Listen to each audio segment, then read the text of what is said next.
دەسەی دامەزرێنەری نەخۆشخانەی میهرەبانی بە تەواوەتی جیاوازبوونێکی دروست کردووە لە وەبەرهێنان لە کەرتی تەندروستی و هەروەها بە تەواوەتی مەبەستمان لە چینی ناوەندە کە بەشدار بێت و کە ئیشی لەسەر بکەین.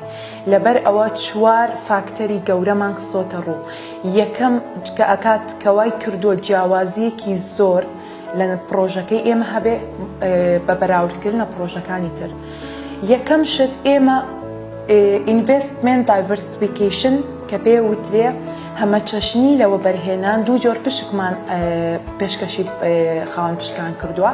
یەکەمیان پشکی خێرخوازیە، دووهەمیان پشکی ئیستثماریە کە نرخی هەردوو پشکەکە وەکو یەکە، بەڵام جیاوازیان لەوەیە کە خەیرێکە بێ قازانجە بەڵام مامەڵەی بازرگانیشی پێوە ناکرێ، بەڵام پشکی ئیستثمارێکە قازانجی هەیە و قازانجی ساڵانەیە. دووهەم فاکتەر کە ئێمە یان دووهەم هۆکاری گرنگ کە ئێمە جیا ئەکاتەوە بریتیە لەوەی کە پشکی ئیستثماری قازانج لە کۆی قازانجی نەخۆشخانەکە وەرەگرێ بێ جیاوازیکردن لە دەرمانخانە، لە تاقیگە، لە بەشەکانی تری نەخۆشخانە.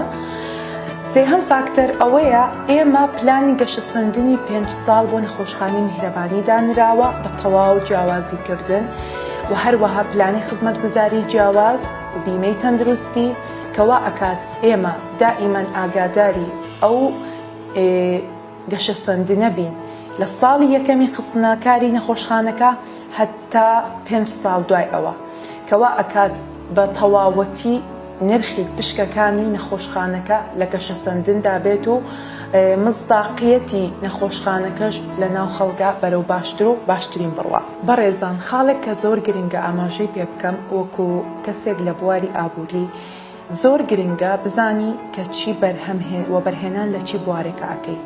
کەرتی تەندروستی بە تەواوەتی جیاوازە لە کەرتی گەشت و گوزار و کردەکانی تر، لەبەر ئەوەی کەرتی تەندروستی لە جموجۆڵی دائیمیدایە و کەرتێکە زۆر کاریگەر نابێ بە بواری ئابووری و سیاسی.